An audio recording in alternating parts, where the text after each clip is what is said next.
Apocalipsis capítulo 7. ¿Todo el mundo lo tiene? ¿Sí? Alright, simplemente de manera de introducción. Lo que hemos estado haciendo en las últimas semanas, meses, es estudiando el libro de Apocalipsis.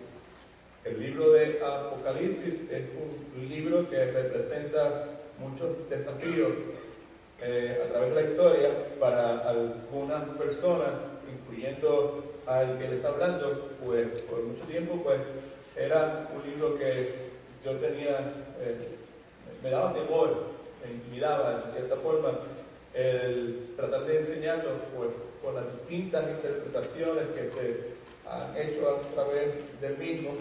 Con el pasar del tiempo, Dios, de las formas que ha tenido misericordia de mí, tuvo misericordia y me permitió tener paz en mi corazón para poder enseñar acerca de este libro.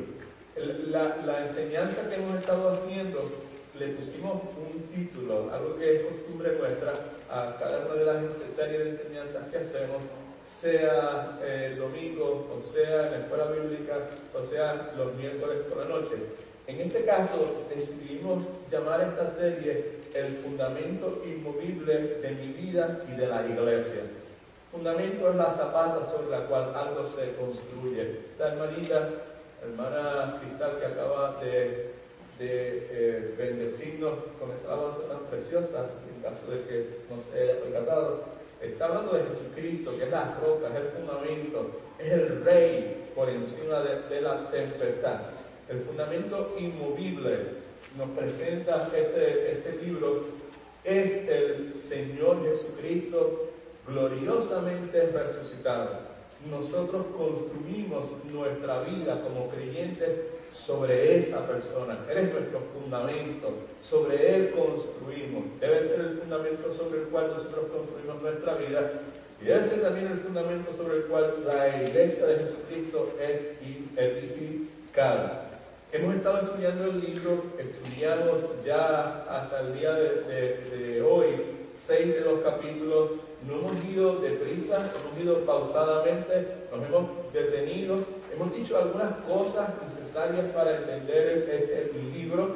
Entre las cosas que dijimos es que el libro fue escrito primariamente a un grupo de personas, de creyentes. Las primeras personas que leyeron este libro de Apocalipsis eran personas cristianas, creyentes, que estaban experimentando toda clase de tribulación, toda clase de adversidad, toda clase de persecución.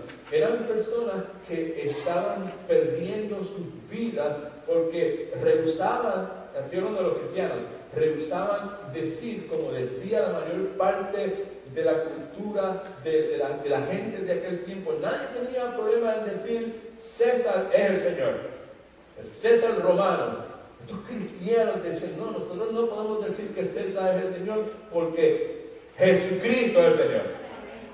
Le ofrecían la oportunidad de continuar viviendo, de disfrutar de las comodidades, de los privilegios que la cultura más desarrollada de la historia hasta ese momento, que era la cultura romana, ofrecía. Todos los privilegios, todas las comodidades que todo aquello ofrecía, estaba a la disposición de ellos siempre y cuando ellos decidiesen renunciar al reclamo de ellos de que Jesucristo era el Señor. Simplemente di que César es el Señor y no hay problema.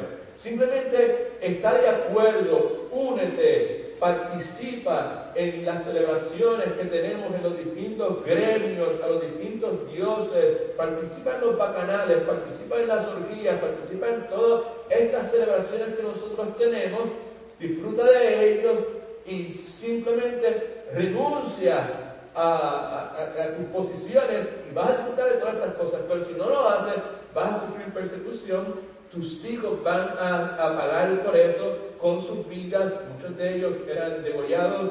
Ustedes conocen la historia del circo romano, Nerón, el Coliseo romano, los cristianos arrojados. Ese es el contexto histórico de toda esta cuestión del libro de Apocalipsis. El libro es escrito primariamente no para satisfacer la curiosidad teológica de las personas con todos estos símbolos, con los números, el anticristo, la bestia, los 144.000, toda esa es la gran tribulación, todo ese número de cosas, todo ese número de simbolismo, todo ese número de conceptos, imágenes, ilustraciones que ha provocado el interés de las personas que se autodenominan como cristianos a través de la historia. El libro no fue escrito para eso, no fue escrito para crear esa confusión. El libro fue escrito para ser entendido. El título del libro es Apocalipsis, que quiere decir revelación. Si hay algo que el libro no debe hacer, es traer confusión. Sin embargo, a través de la historia es lo que ha provocado desunión, disolución de iglesias.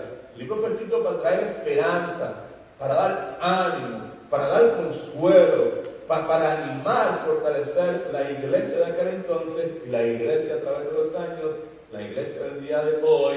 Y en el día 26 de mayo del 2013, una iglesia local que se llama Comunidad Cristiana en sus Pasos, y las personas que están visitando. El propósito de este libro. Primeras partes los vimos, los primeros capítulos 4 y 5, hablan de la visión que tiene del trono, cómo todo gira alrededor del trono. Se mencionan estos 4 seres vivientes, serafines posiblemente, 24 ancianos simbolizando la iglesia a través de la historia. Y luego menciona una multitud inmensa de ángeles y luego de personas redimidas de todas las naciones, de toda lengua, de toda nación, de todo pueblo. Entonces llegamos al capítulo 6, que fue que comenzamos con la apertura de los sellos, los 4 sellos primeros cuando se abren la puerta para que aparezcan estos personajes que se conocen tradicionalmente como los 4 jinetes del Apocalipsis, que simbolizan, dijimos, entre otras cosas, una falsa paz, guerra, y la guerra provoca hambruna, y la hambruna desemboca en muerte. Y luego de eso, pues, entramos entonces a estudiar el 5.º sello, vimos las almas de las personas que estaban muertas por causa de su firmeza, su posición firme con la palabra de Dios, su testimonio fiel al Señor Jesucristo. El 6.º sello se abre, que es lo que vimos en las clases anteriores, provoca con ello que caigan las estrellas del cielo, se enrolla el cielo, desaparece este mundo como usted y yo lo conocemos. Y entonces la vez pasada entramos en el capítulo número 7, que dijimos que en cierta forma es un interludio, es un intermedio en la apertura de los sellos, es un intermedio entre la apertura del sello número 6 y el sello número 7. El sello número 7 es abierto en el capítulo número 8 y la próxima semana vamos a hablar de eso. La vez pasada también hicimos hincapié en el hecho de que hay algo importante que nosotros necesitamos entender, particularmente para aquellas personas, para el que nunca ha ido a la iglesia, para el que nunca ha escuchado nada acerca de Apocalipsis, pues you don't have to worry at all, no tiene nada que preocuparte. Pero para la persona que ha estado expuesto a través de los años a distintas enseñanzas, a distintas posiciones en cuanto a la interpretación de este libro, lo que voy a mencionar, a repetir nuevamente, es sumamente importante. Y es lo siguiente, y es que el orden de Apocalipsis parece ser cíclico y no cronológico. Lo que quiero decir es que no es de esperarse que este libro sea leído, este libro de Apocalipsis sea leído como una narración de eventos que pasan un día detrás del otro, donde una cosa sucede o acontece después de la otra cronológicamente. Leer el libro de esa forma es conflictivo y provoca mucha confusión.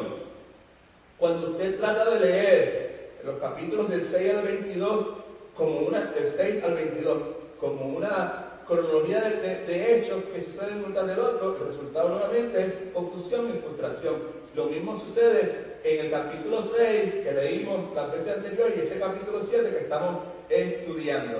Capítulo 6 termina con que se acabó todo, se encolló el cielo, se hundieron las islas, los montes, se cayeron todas las estrellas, ya no hay nada más. Capítulo 7 comienza con una visión de la tierra como si todo estuviera bien. Así que no puede interpretarse cronológicamente. Now, yo sé que ya lo he dicho montones de veces y quizás usted posiblemente piense, pero no lo repita más y díganme otras cosas distintas.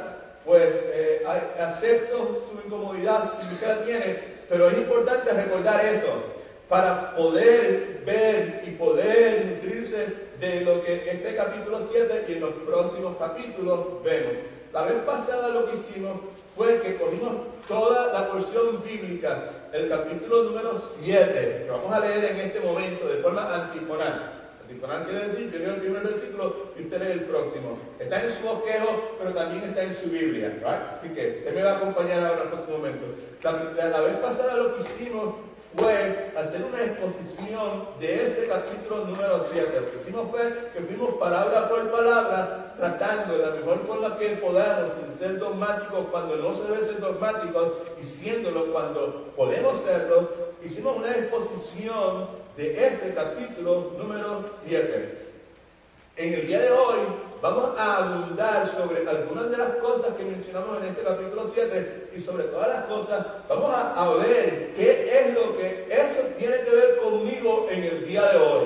Porque nuevamente hemos establecido que ese libro no fue escrito para satisfacer, ni provocar, ni hurgar ninguna curiosidad teológica en la mente de nadie. Fue escrito para consolar, fue escrito para fortalecer, fue escrito para darle energía a la iglesia, para que se mantuviese perseverando, porque Dios es soberano, porque Dios está en control, porque en este mundo vamos a tener tribulación, pero Cristo que mismo lo dijo, tranquilo, hay tribulación. Todo aquel que quiera vivir conforme a la voluntad de Dios va a experimentar tribulación, va a experimentar persecución, pero tranquilo, Cristo dijo, porque yo he vencido al mundo.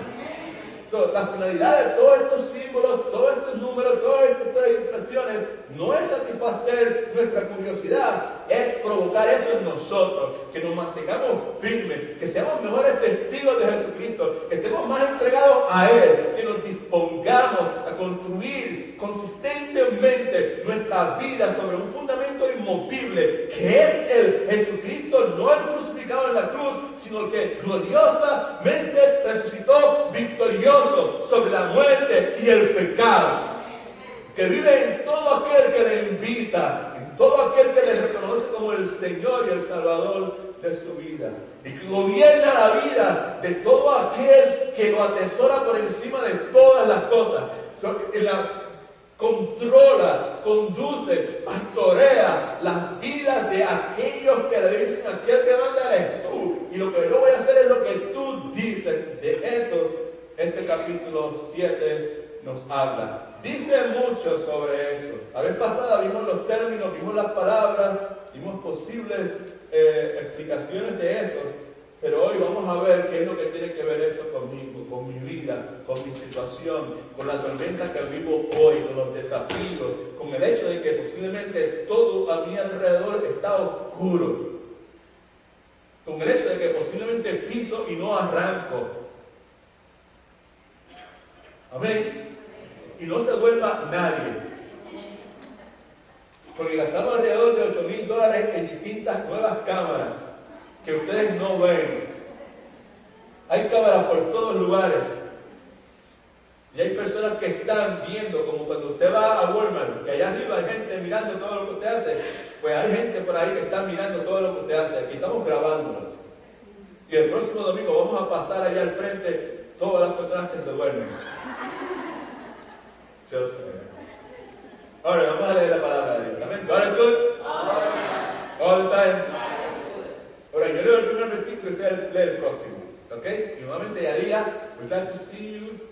Dios te bendiga. Aleluya. Por el nombre del Señor. Right? La próxima semana vamos a presentar a...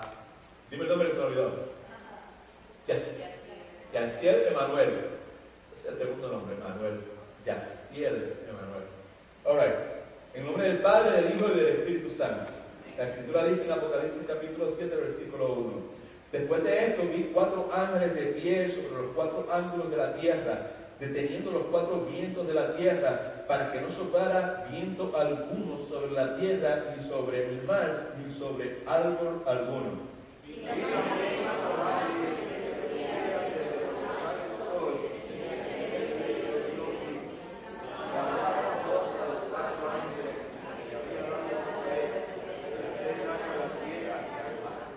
Diciendo, no hagáis daño a la tierra, ni al mar, ni a los árboles. Espera un momentito. ¿Se acuerdan? El capítulo 6 terminó donde ya todo estaba destruido. Ahora esto comienza con Dios por medio de los ángeles diciéndole, ¡hey! No toques nada aquí. ¿Ve por qué no se puede leer correctamente? ¿Cuánto me entienden? Amén. Good. Ok. Entonces, dice, diciendo, no hagáis daño a la tierra, ni al mar, ni a los árboles, hasta que hayamos sellado en sus frentes a los siervos de nuestro Dios.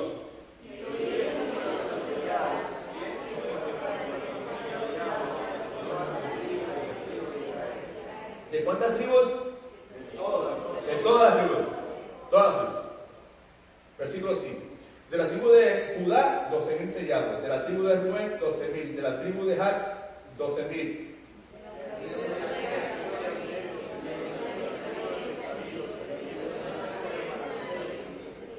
De la tribu de Simeón, 12,000. De la tribu de Leví, 12,000. De la tribu de Isaacar, 12,000.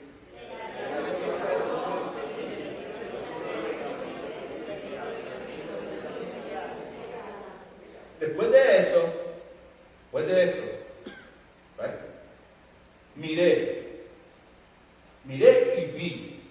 Primero ha escuchado una voz que le dice, no toques a nadie, no haga nada, hasta que estén sellados todos los siervos de Dios. Son 144,000. De cada una de estas 12 tribus, son 12,000 de ellos. Después de haber escuchado eso, dice el versículo 9, después de esto, ahora no escucha, ahora hace ¿qué? Ahora mira y ve. Después de esto miré y vi una gran multitud, la cual nadie podía contar, de todas las naciones, tribus, pueblos y lenguas. Estaban delante del trono y en la presencia del Cordero. Estaban vestidos de ropas blancas y con palmas en sus manos.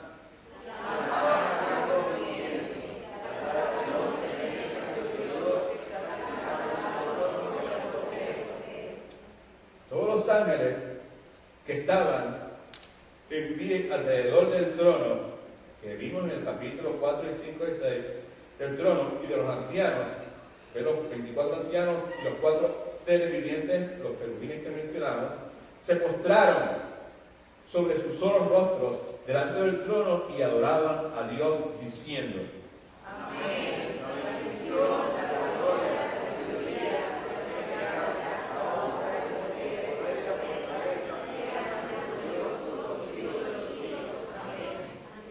Claro, el amén y amén lo discutimos la vez pasada porque es altamente significativo. Usualmente el amén se encuentra al final de una oración en la Biblia y lo que quiere decir, así sea, así es. Esto es de esta forma. No hay posibilidad de que sea de una forma distinta. En este caso lo que están diciendo ellos es amén desde el principio. Esto es de esta forma. Lo que esa gente está diciendo, lo que esa multitud está diciendo, la salvación pertenece a nuestro Dios. Amén, amén, amén, amén. Eso es de esa forma. Están reafirmando, están elaborando en lo que ya esa multitud ha dicho. Entonces, versículo 13, uno de los ancianos habló diciéndome, esto es a Juan, el que tiene la visión, diciéndome, estos que están vestidos de ropa blanca, ¿quiénes son? ¿De dónde han venido? Yo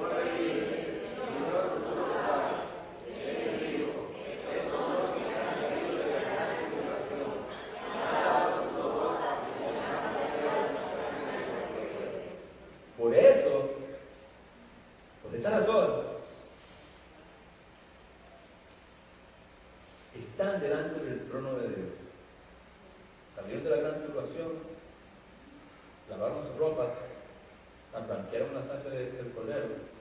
Por esa razón, están delante del trono y le sirven día y noche en su templo.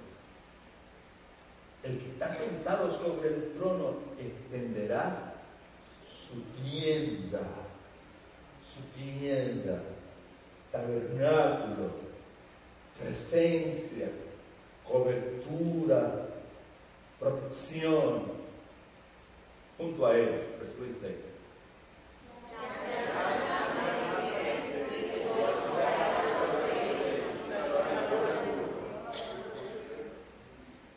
No va a haber hambre ni sed, el sol no caerá más sobre ellos, no va a haber calor de ninguna clase, porque el Cordero que está en medio del trono, ¿qué va a hacer con ellos? Y los guiará a fuente. Y dijo aleluya. Alabado que Él vive. Gloria al nombre del Señor. Yo no le pedí, hermana, no le pagué nada para que dijera aleluya. Aleluya quiere decir gloria a Dios. Esa respuesta es la que la lectura del libro provocaba en la gente que escuchaba la lectura del himno en el primer siglo. Eso es lo que provocaba. ¡Aleluya! Cuando escuchaban, y ya no habrá más hambre, y ya no habrá más sed, el sol no va a caer sobre ellos, no va a haber calor de ninguna clase, porque el Cordero, they knew who el Cordero es el Cordero de Dios que quita los pecados del mundo. ¿Cómo se llama? Jesucristo. ¿Qué a su nombre? Porque el Cordero, Jesucristo, que está en medio del trono, los va a pastorear. Los va a guiar a fuentes de agua vivas. That's for you. ¿Qué es el nombre tuyo escrito? ¿Qué? Pastor. ¿El cual? El tuyo. Mi nombre es escrito. Yo necesito un cordero que me pastoree. Yo necesito un cordero que me conduzca, que me guíe. Alabado sea su santo nombre. A fuentes de agua viva. ¿Por qué yo necesito eso y por qué tú necesitas eso? Porque tú y yo somos bien buenos, somos expertos. Primero, abandonando, dándole la espalda a la fuente de agua viva y cavando nuestras propias cisternas que no producen agua de ninguna clase. Nos guiará a fuentes de agua viva. Esto es tan triste. Aguas tristes esta semana.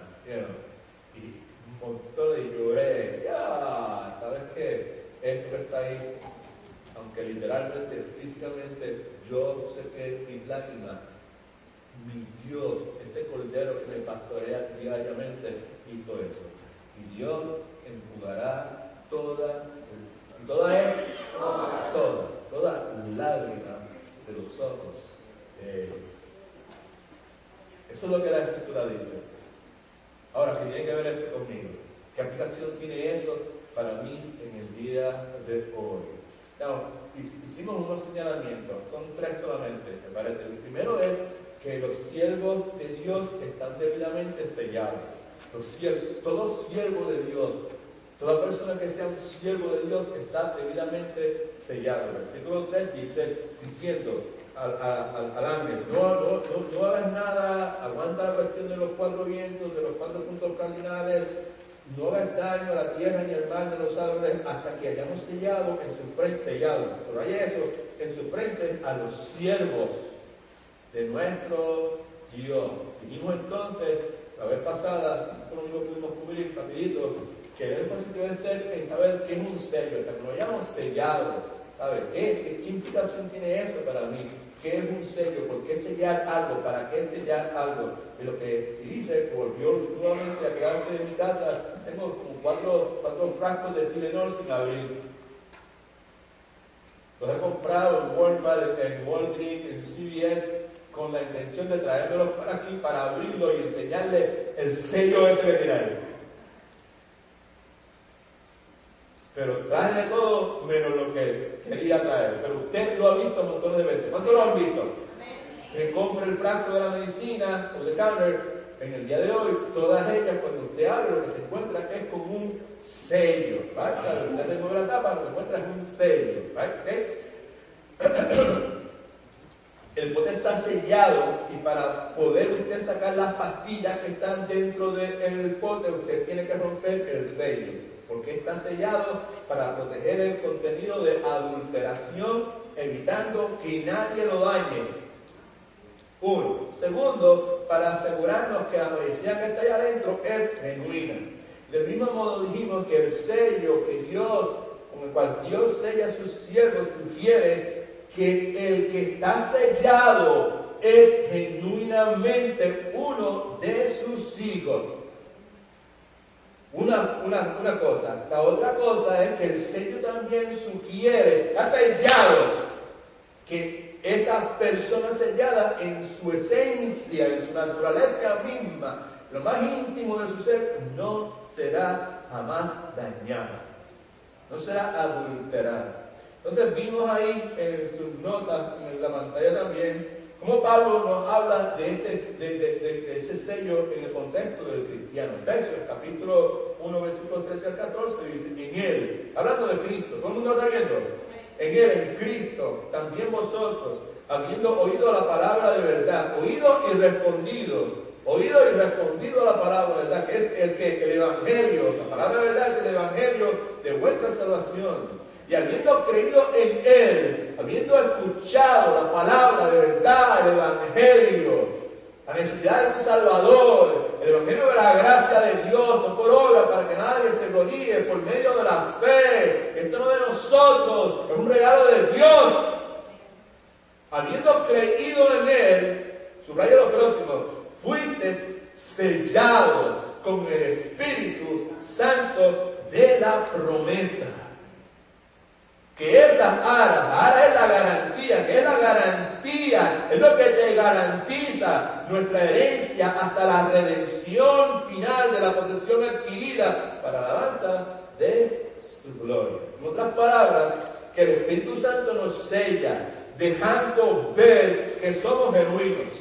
Al mismo tiempo, el ser sellado sirve como garantía de que eventualmente vamos a recibir una herencia. El apóstol Pedro describe esa recompensa. En 1 de Pedro 1, 3 y 4, Pedro escribe, bendito el Dios y Padre de nuestro Señor Jesucristo, que según su gran misericordia, según la misericordia de Dios, nos hizo renacer para una esperanza viva, nos hizo renacer, nos hizo volver a nacer, no nos hizo volver a nacer físicamente, nos hizo volver a nacer espiritualmente, porque sin Cristo estábamos muertos en nuestros pecados.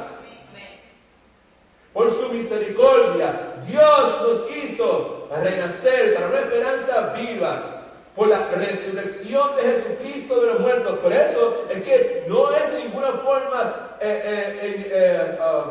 incorrecto, no puede ser, ¿verdad? O irrelevante el título de nuestra enseñanza. El título de la enseñanza es el fundamento inmovible de mi vida y de nuestra iglesia, que Pedro lo define como la resurrección de Jesucristo de los muertos, para una herencia incorruptible, incontaminable, inmarchitable, reservada en los cielos para vosotros. Así que el sello que menciona el capítulo 7, el versículo 3, hace referencia también, más significativo todavía, a lo que se menciona en Ezequiel capítulo 9. Y para no tomar mucho tiempo, pues pusimos ahí la cita bíblica, Ezequiel capítulo 9, versículos 4 y 6. En ese capítulo, Dios le enseña a Ezequiel cómo el pueblo de Judá, incluyendo líderes, incluyendo ancianos, incluyendo sacerdotes, está profanando el templo por medio de la adoración a ídolos. Y Dios, ante esa actitud, ante ese comportamiento tan desagradable a Dios, dice la Escritura que da instrucciones a unos ángeles para que caiga un juicio sobre ellos. Eso es lo que vemos ahí en Ezequiel capítulo 9, versículos 4 y 6. Quiero que por favor preste atención al hecho de que Dios determina un sello sobre algunas personas, y con ese sello Dios lo que está haciendo es que está protegiendo. Y lo que vemos aquí, que esos sellados, no hagan nada hasta que todos los siervos de nuestro Dios sean sellados. ¿Sabes? Estamos tratando de clarificar en qué consiste el sello ese? En Ezequiel capítulo 9, versículos 4 y 6 dice, le dio Jehová la instrucción que está dando, pasa por el medio de la ciudad, en Judá, por el medio de Jerusalén, y mire ahora, ponles una señal en la frente a los hombres y mujeres que gimen y claman a causa de todas las abominaciones que se hacen en medio de ella. Gimen y claman porque están indignados, porque son siervos de Dios, porque quieren obedecer a Dios, porque quieren honrar a Dios en todas las cosas. Versículo 5. A los otros digo, oyéndolo yo, pasad por la ciudad en pos de él y matad. No miren con piedad vuestros ojos, no tengáis compasión. Maten a los viejos, a los jóvenes, a las vírgenes, a los niños, a las mujeres, hasta que no quede ninguno. Pero mire ahora, subraye eso. Pero a todo aquel sobre el cual esté la señal, no os acerquéis. Es el sello este que estamos hablando aquí. Y comenzaréis, ¿por dónde? Por mi santuario, por la casa de Dios. Comenzaron pues desde los hombres ancianos que estaban delante del templo. ¿Right? Así que las instrucciones que Dios da son cumplidas por los ángeles, el juicio de Dios se realiza, pero el pueblo de Dios, los siervos de Dios son sellados en medio de la destrucción. ¿Okay? Son sellados, están en medio de la destrucción, están en medio de todo lo que está pasando, pero como son sellados, en última instancia, no son dañados. Hace poco.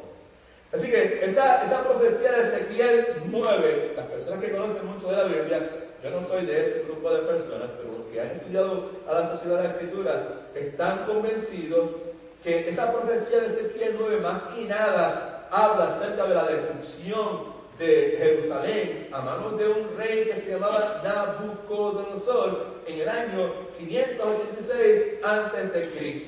Pero también, escucha por favor, no solamente es una profecía de lo que iba a pasar en esa ciudad bajo el reinado de Nabucodonosor, también es una ilustración de la forma en que Dios siempre opera. Y me hace el favor en este momento, saque su lapicero y me escribe eso que dice en la pantalla.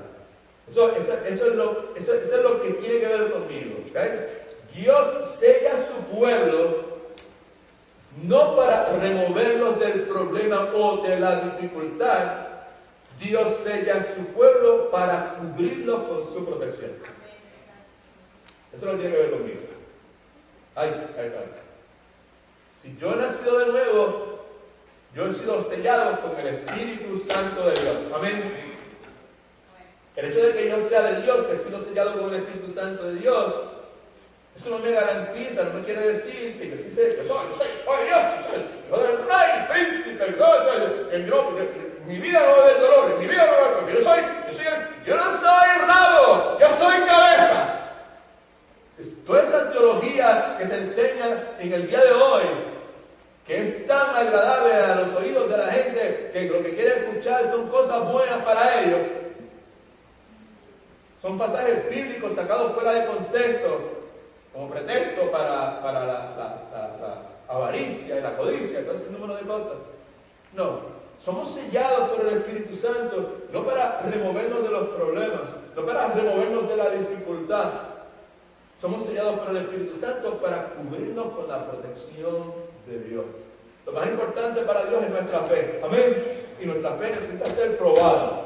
No es probada no quiere decir saber si tengo fe o no tengo. Probada lo que quiere decir es purificada. Mi fe necesita ser purificada. Y la única forma en que nuestra fe puede ser purificada es a través del fuego. ¿Por qué usted lo sabe? Pues porque cuando la Biblia, la palabra de Dios me habla de mi fe, de la forma que es probada consistentemente, me dice que es probada a través del fuego, como el alfobre purifica la plata, purifica el oro y que le aumenta la candela más y más y más y más y más hasta que finalmente todas las impurezas salen arriba y el pobre puede remover todas esas impurezas y finalmente el oro, la plata están puros perfectamente y finalmente el pobre, no sé, o el platero puede mirar y ver su rostro ahí. Eso es lo que la Escritura nos dice que Dios hace con nosotros. Así que sí somos sellados. Pero yo creía, a mí me dijeron que si no era cristiano no iba a tener problema, que si no era cristiano pues iba a tener el chavo y todas las finanzas van a estar bien chéveres y todo el mundo va a estar bien contento contigo, pues sabes, pues, y escuchaste a una definición de cristiano incorrecta, no es bíblica. Y lo que hemos constantemente dicho los miércoles de la noche, la gran necesidad que todos, empezando por mí, mi hermana Rosa, el pastor Marcel, Maureen, China, Willy, cada uno de nosotros los que estamos aquí, necesitamos reconocer que de una forma u otra, la imagen que nosotros tenemos de Dios está deformada, está distorsionada, y necesitamos con la ayuda del Espíritu Santo de Dios, el estudio de la palabra de Dios, que enderezarla. Amén. Purificarla, remover todo ese número de cosas que no tienen que ver nada con el Dios de la Biblia, hasta que podamos poner a Dios, la imagen que tengamos de Dios esté en el nivel que a Dios le corresponde, que Dios se merece.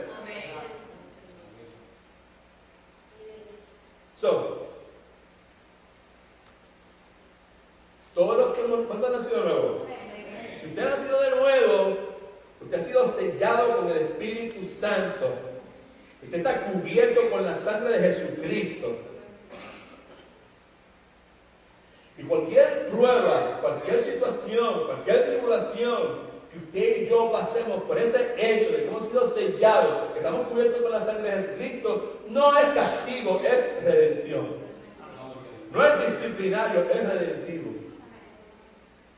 ¿Será este? ¿You there? No. Y no pasó esto a mí. No. Si tú eres de Cristo, estás sellado, sellada. No es castigo, es redentivo. Es lo que está pasando. Otra vez, ahí es donde tenemos que ir, conocer el Dios de la Biblia. Porque cuando conocemos al Dios de la Biblia correctamente, la forma en que respondemos a las circunstancias, a la adversidad o la tribulación o la persecución es totalmente distinta. Y no nos derrumbamos. Y no traemos a otros en el derrumbe.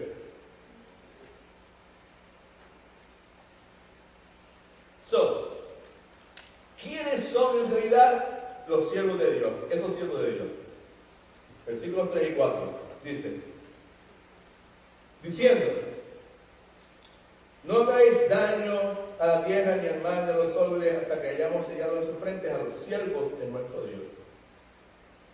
Y oí el número de los sellados, 144,000 sellados de toda la tribu de los hijos de Israel.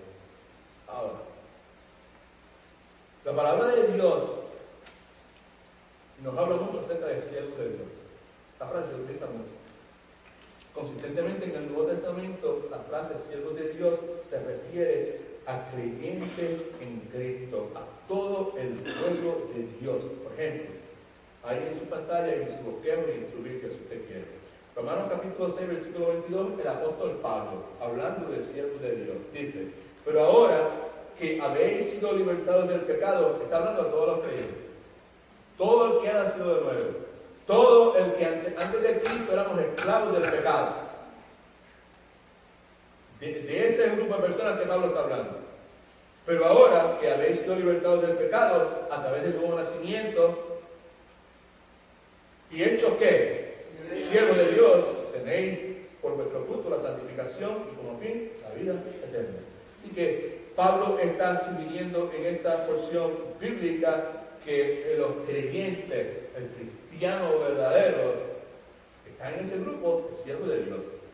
El apóstol Pedro en 1 Pedro 16 dice, actuad como personas libres, pero no como los que tienen la libertad como pretexto para hacer lo malo, sino como siervos de Dios. Y nuevamente le está hablando a la iglesia, no está hablando a las personas inconversas, está hablando a los que han sido redimidos por la sangre del Señor Jesucristo. Ahora, hay casos en la Biblia donde la frase siervo de Dios ¿Se refiere a sus grupos en particular? ¿Se refiere a personas en particular? Por ejemplo, Apocalipsis capítulo 15, versículo 3, hablando de Moisés, dice, y cantan el cántico de Moisés, siervo de Dios. Pero en Apocalipsis 7, versículo 3, la frase no está limitada a un grupo específico de personas, a un subgrupo de creyentes. Ya sabemos, porque leímos claramente, que Efesios capítulo 1, versículo 13 nos dice que todos los creyentes son sellados. Y luego de estudiar de atrás para adelante, de adelante para atrás, detenidamente, palabra por palabra, verso por verso, el capítulo 7, me parece que hace más sentido entender la frase, los siervos de Dios, de nuestro Dios, con referencia a todos los creyentes. También me parece que cuando Juan escucha la frase, no hagan nada hasta que hayamos sellado en la frente a los siervos de nuestro Dios, Juan, me parece a mí, que debió asumir que los siervos de Dios que iban a ser sellados, iba a ser todo el pueblo de Dios. Pero en el versículo 4, no se pierda por favor, Juan escucha, acuérdense, porque Juan está escuchando algo. Juan escucha que el número de esos sellados que le han dicho no hagan nada hasta que todos los que van a ser sellados sean sellados. De paso, Juan, el número de los sellados son 144,000 y de paso, Juan, provienen de todas las tribus de los hijos de Israel. Más adelante, Juan escucha cómo se desglosa ese número, se desglosa en 12,000 de cada una de las 12 tribus. Pero si vamos a ver la cosa literalmente, nos damos cuenta que en la descripción que él escucha no están presentes la tribu de Dan, por ejemplo, la tribu de Efraín, mientras hay otras tribus que están incluidas ahí que originalmente no estaban. Por ejemplo, la tribu de José, que es el papá de Efraín, la tribu de Manases, que era el hermano de Efraín. Al comienzo de nuestro estudio, y cada vez que tenemos la oportunidad, hemos establecido que la mención de números en el libro de Apocalipsis frecuentemente es simbólica. Me parece a mí que los números en la imagen que Juan está escuchando, los 144,000, me parece a mí, respetuosamente, you have the freedom to disagree with this. Me parece a mí que es totalmente simbólica.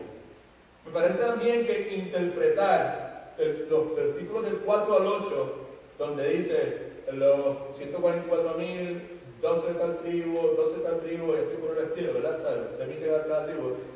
Interpretar esos versículos 4 al 8 literalmente es casi imposible.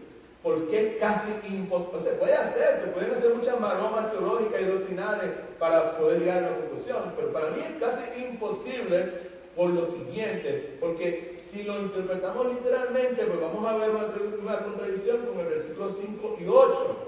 Si los 144,000 son de cada tribu, entonces debe haber gente de toda la tribu, incluyendo la tribu de Dan, y no están ahí presentes. Así que me parece también que el asumir que esta imagen es simbólica es confirmado por lo que sucede en los versículos del 9 al 10. Otra vez, Juan en los versículos anteriores escucha. ¿Y qué escucha? Una voz que le dice, aguanta, no hagas daño. La instrucción no es para Juan, es para unos ángeles. No hagan daño a la tierra hasta que los hayamos sellado. Luego los sellados, los siervos de Dios, de nuestro Dios. Y esos sellados van a ser 144,000. Y van a ser 12,000 de una lista de 12 tribus, que es lo que hemos visto en los versículos del 4 al 8. Pero entonces, mire ahora por favor, mire en su Biblia, pues mire en sus notas, pero mire por favor. Mire, le suplico por favor el versículo 9 y 10. Porque en el versículo 9 y 10, Juan ahora ya no está escuchando, ahora Juan está viendo. Versículos 9 y 10, todo el mundo míralo por favor, en sus notas, en su Biblia, dice, después de esto, ¿qué dice? Bien. Y vi que una gran multitud, ¿después de qué? Después de lo que escuché, ¿verdad? miré, ¿sabes?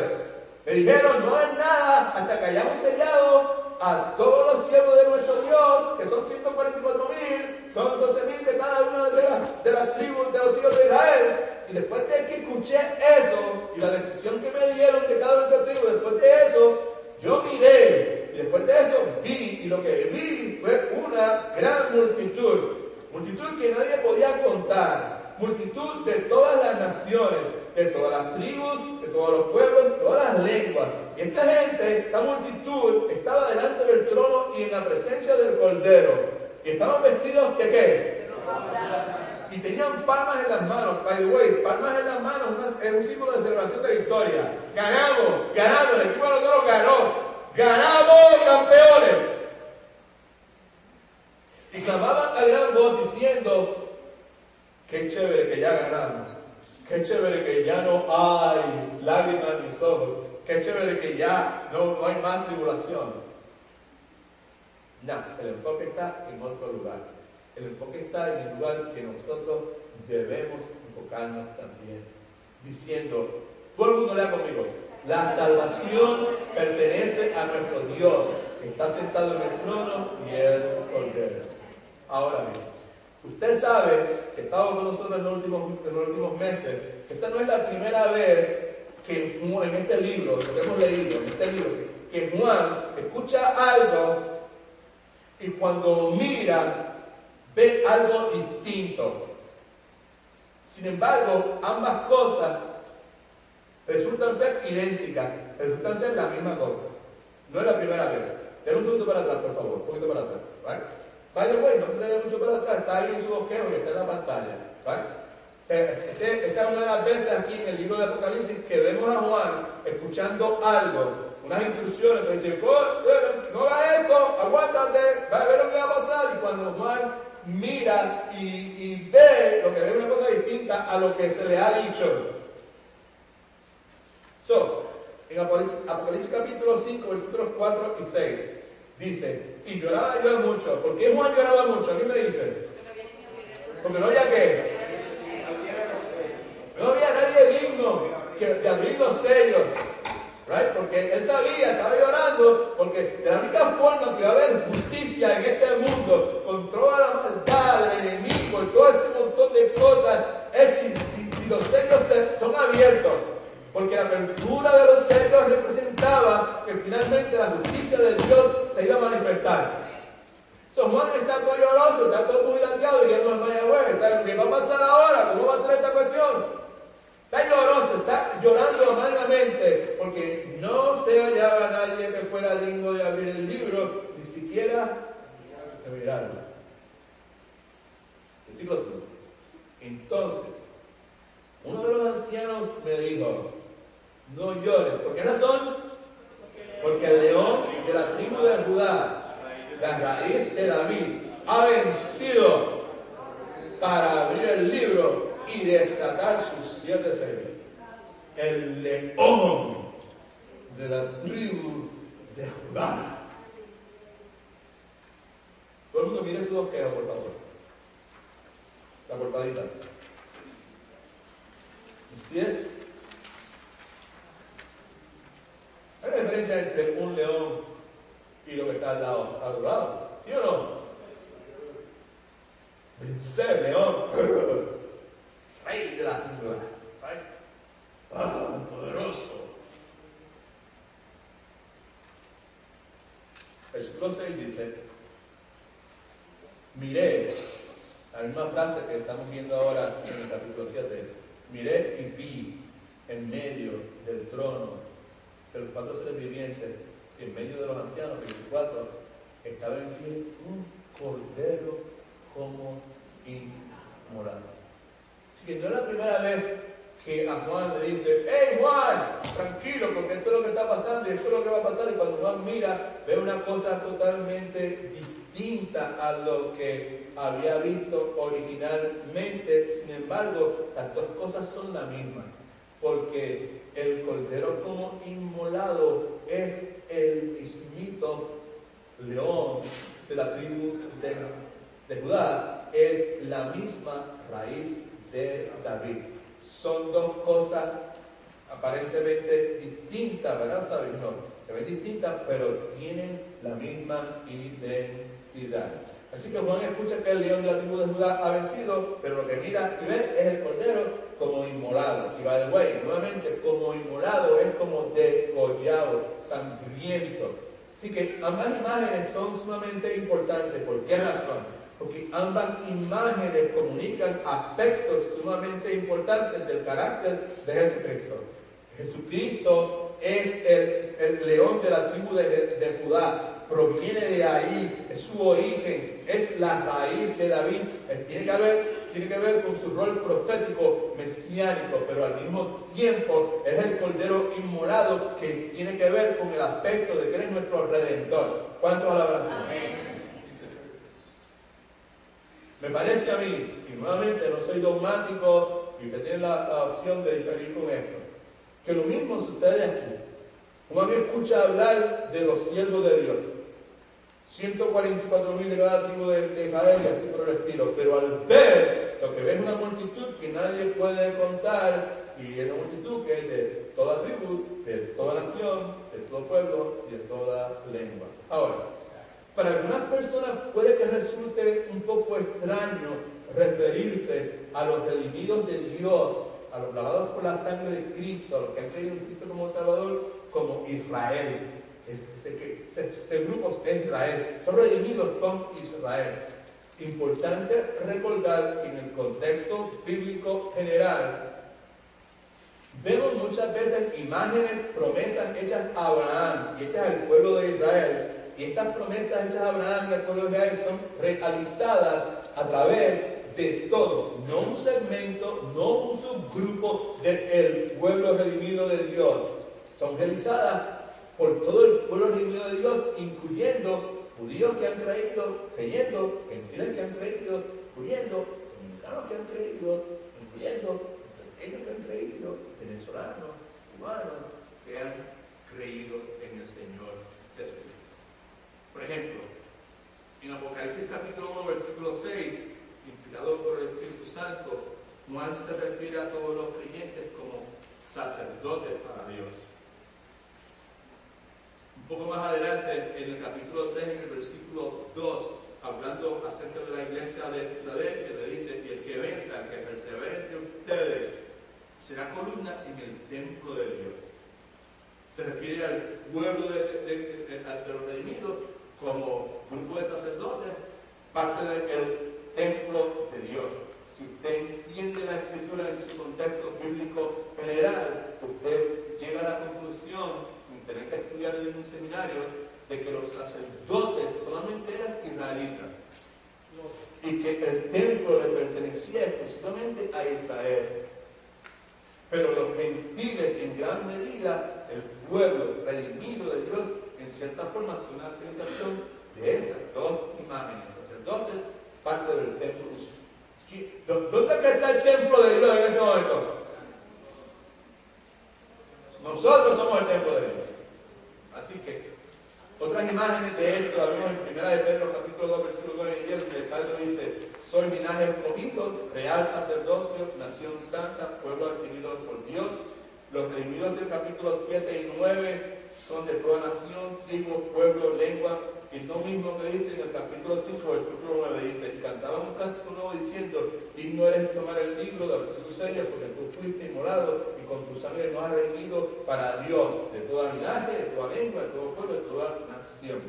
También estos dos versículos, capítulo 7, versículo 9, y capítulo 5, versículo 9, aluden, hacen referencia a la promesa hecha a Abraham y a los profetas. Escuchen, por favor. Mire para acá que es importante, bien importante, ¿ok? Dice: Génesis capítulo 12, versículo 3 dice lo siguiente: serán bendecidas en ti todas las familias de la tierra. Está hablando de Abraham, promesa hecha a Abraham. Un poquito más adelante, Génesis 17, 4 dice: este es mi pacto contigo, serás padre de muchedumbre de gente. Entonces, en el resto del Antiguo Testamento, por medio de profetas, por medio de salmistas, Dios hace sumamente claro, escuche que es bien importante, que Él iba a utilizar esa nación que Él había escogido, que Él había separado para una función particular que es de carácter puramente misionero, utilizaría a Israel para atraer a otras naciones del mundo hacia Él. Y utilizará ese pueblo para atraer otra gente hacia Él. Isaías 49:6 dice, y Él dice, poco es para mí que solo sean mis siervos, hablando del Mesías, para levantar las tribus de Jacob y Cristo es el Mesías y restaurar el resto de Israel. También te he dado por luz de las naciones, para que sea mi salvación hasta lo último de la tierra. Ahora, todas estas cosas que hemos mencionado en este momento están realizadas ahí, en esa porción bíblica. Apocalipsis capítulo 7, versículos del 9 al 17. En esa porción bíblica vemos que todas las naciones del mundo hay personas que son bendecidas por medio del Señor Jesucristo.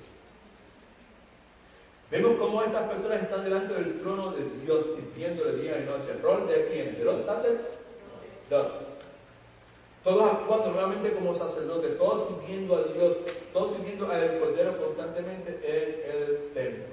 Así que, ante esa realidad, no debe extrañarnos cuando Dios identifica a los redimidos de cada tribu, de cada pueblo, de cada nación, de cada lengua como su Israel. Más claro todavía, convencido casi totalmente de que el verdadero Israel está compuesto de judíos, gentiles, de todas las naciones, personas, seres humanos que han sido atraídos por Dios al Señor Jesucristo. ¿Por qué eso?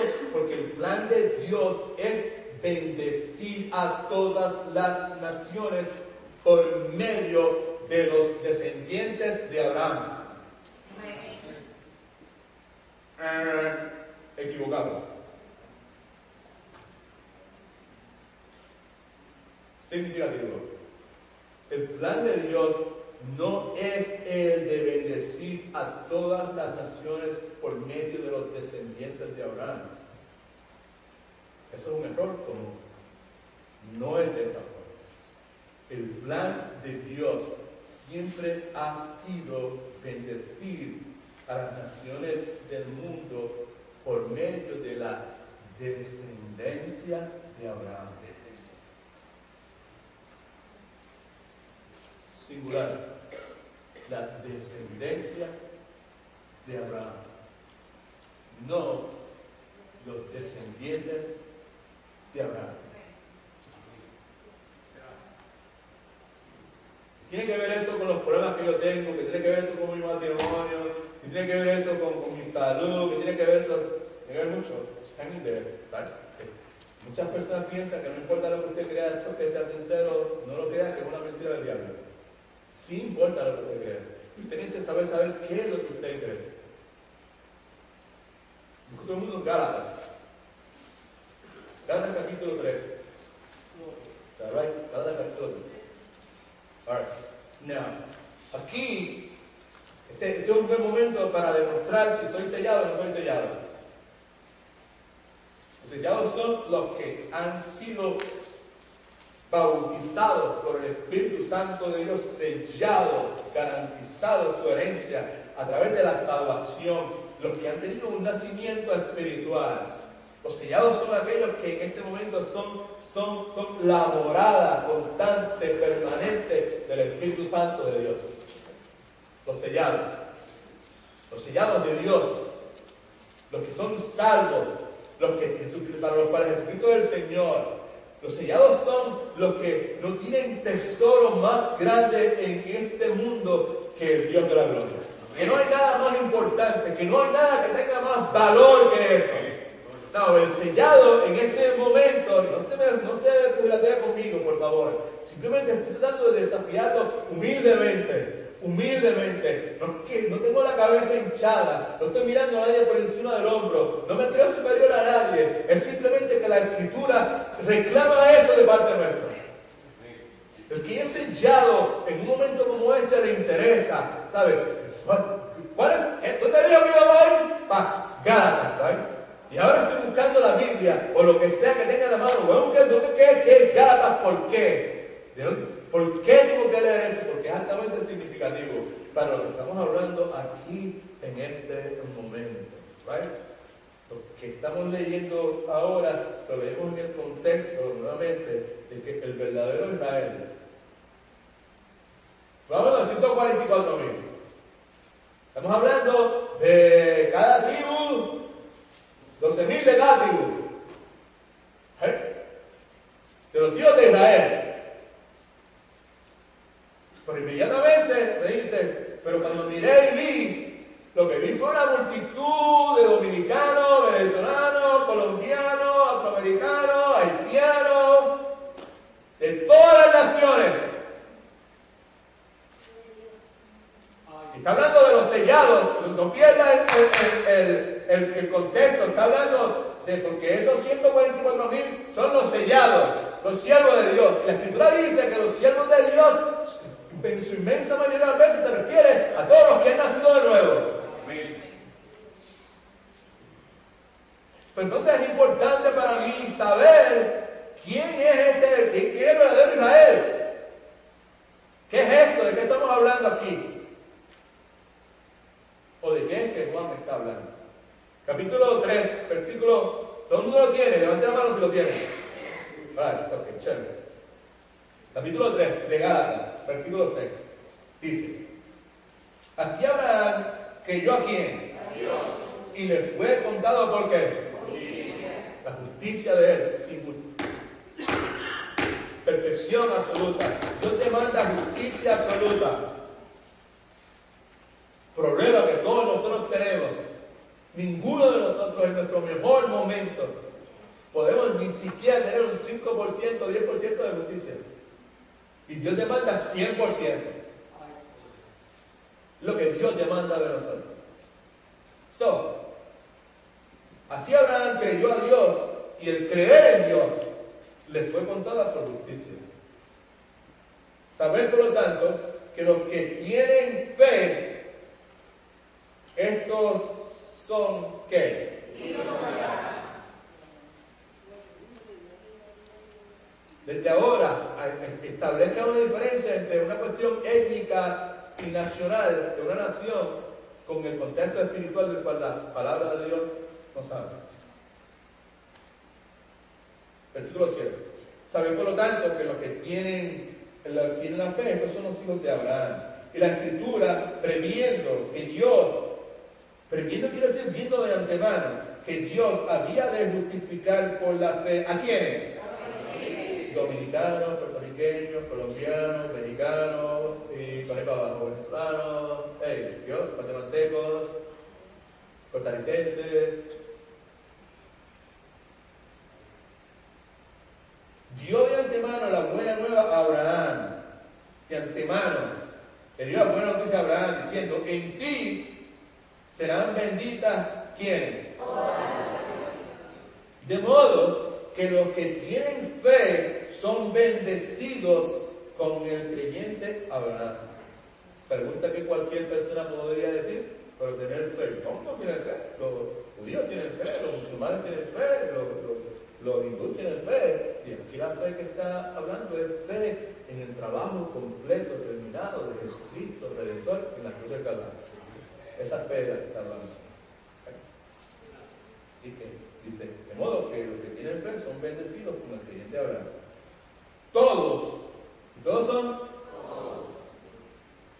Sean judíos, sean católicos, sean bautistas, sean presbiterianos, sean musulmanes, sean lo que sean, todos los que dependen de las obras de la ley están bajo ¿qué?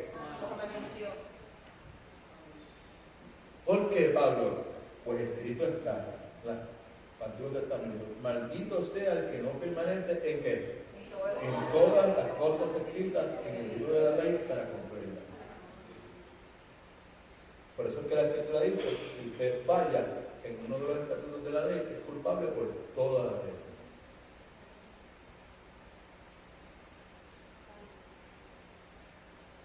Y que por la ley nadie se justifica ante Dios. Es evidente porque el justo por la fe vivirá. Pero la ley no procede de la fe, sino que dice que el que haga estas cosas vivirá por ellas. You choose. ¿Tú quieres vivir por fe? ¿Tú quieres ir al cielo por fe? ¿Tú quieres tener una relación con Dios por fe? ¿O quieres tener una relación por obra? No puede ser las dos cosas al mismo tiempo, porque es contrario y se contradice una cosa a la otra.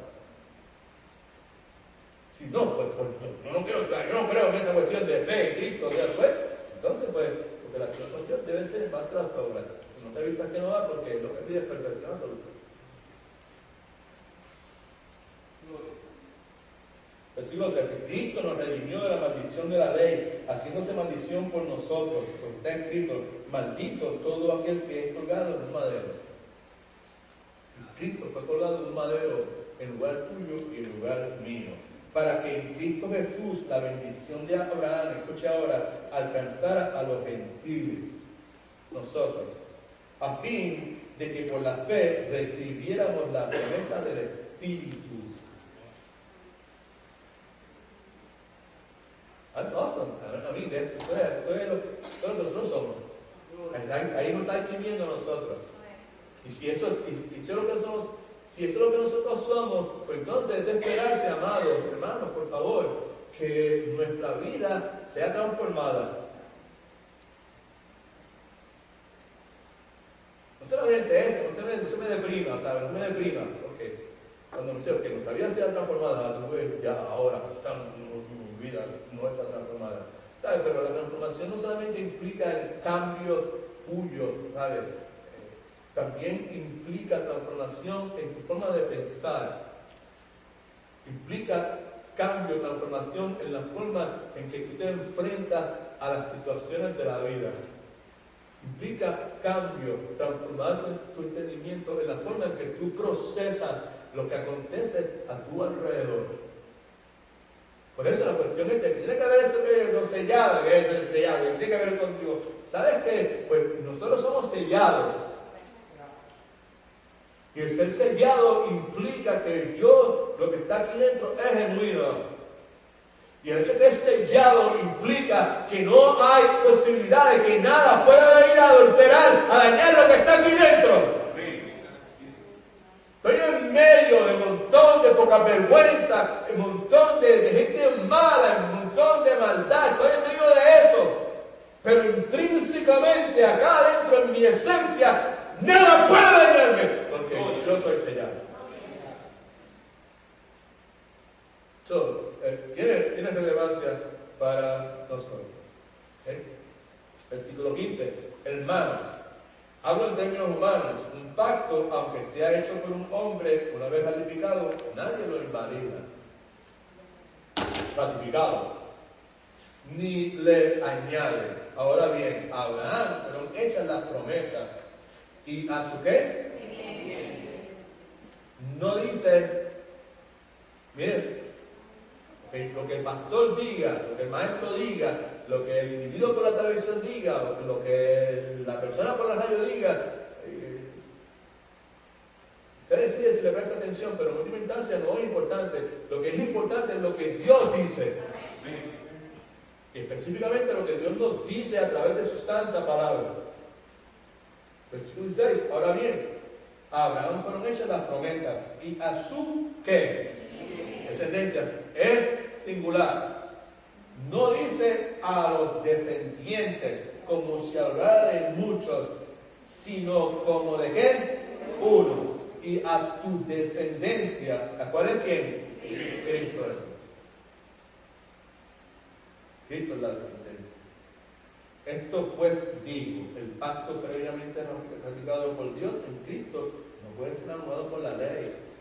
No, I'm sorry, esto ofende a nadie, pero Christian Jews, judíos cristianos, ¿sabes?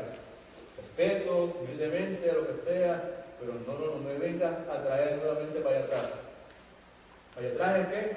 Para atrás, para el Antiguo Testamento. No me vengas, me vuelvas a envolver en los rituales, en las ceremonias, en los días festivos, que todas esas cosas simplemente eran una sombra de lo que iba a venir, y cada una de ellas fueron cumplidas en el Señor Jesucristo. Aquí no hay necesidad de ningún templo, ya no hay que estar matando más ningún animal, ya no hay necesidad de sacerdotes. Nosotros somos real sacerdocio, amén. Y si en caso de cualquier sacerdote ya tenemos en Cristo Jesús, que intercede por nosotros diariamente. Respetuosamente, sin la necesidad de ofender ni engañar a nadie, say away. Muchas personas han entrado por esas puertas, se han acercado a mí con sus paños azules, con la estrella de David, con un montón de cosas para decirme: ustedes necesitan, ustedes no están completos, ustedes tienen que crecer por ahí. Y yo respetuosamente le he dicho: gracias, pero no gracias. Nosotros estamos completos en el Señor Jesucristo. Amén.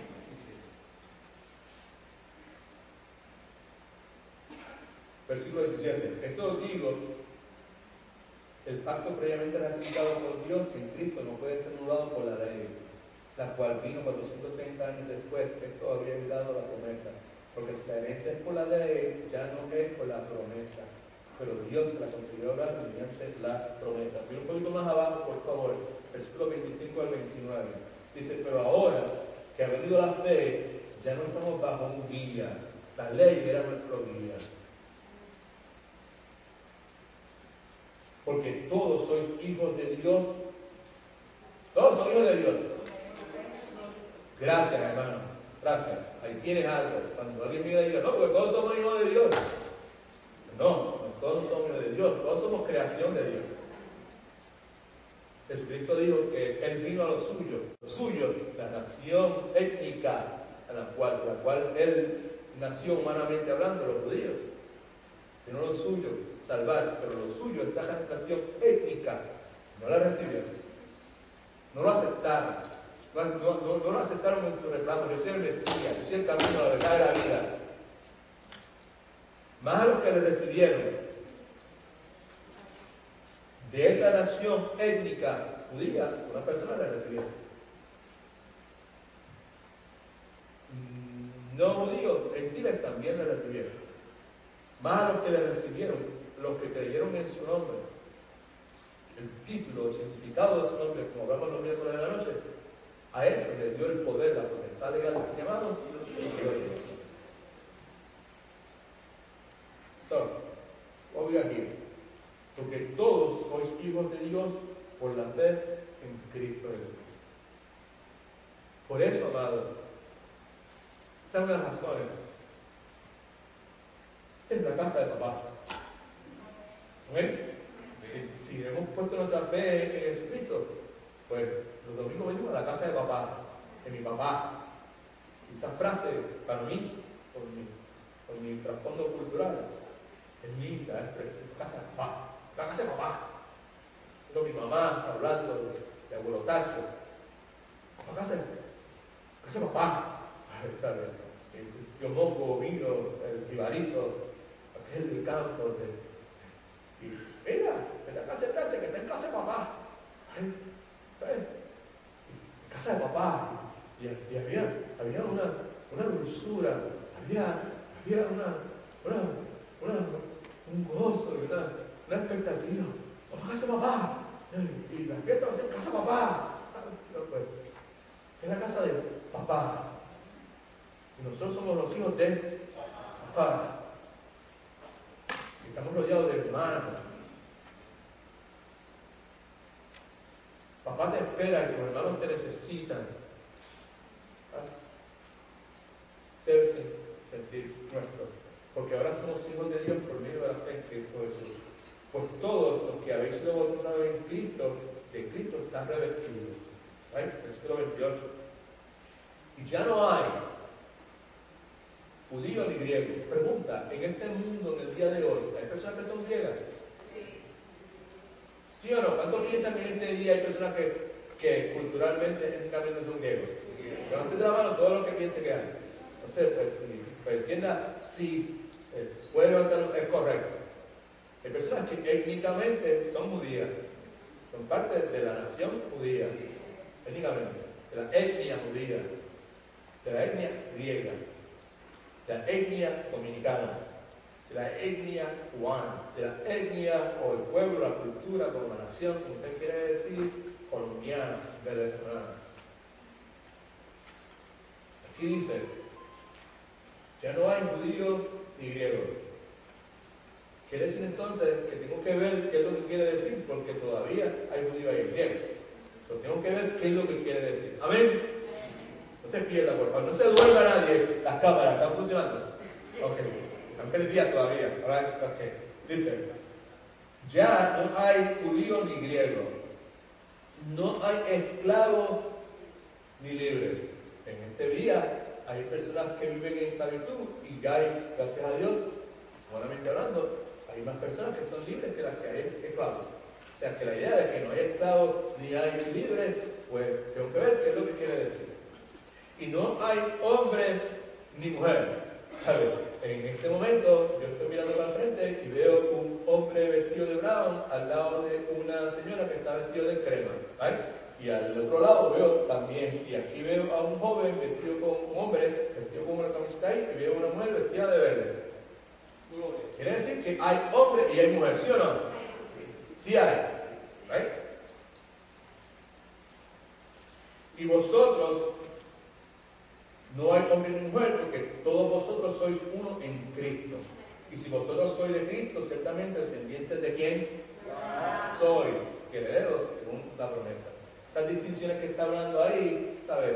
De que hay judíos, que hay judíos, todo es en el contexto espiritual. O sea, que para Dios, en nuestra relación con Dios, en el aspecto de la salvación por medio de la fe que es en Cristo Jesús, ya no hay esas separaciones que había anteriormente, que conforme a la ley eran por medio de la ley judía, esas cosas. Ya ninguna de esas cosas existen. Ahora, todos nosotros somos de Cristo. Si somos de Cristo, descendientes de Abraham, en realidad somos y herederos según su promesa. Y se acabó la forma. Hasta la semana que viene. ¿Cuál es tú? All the time.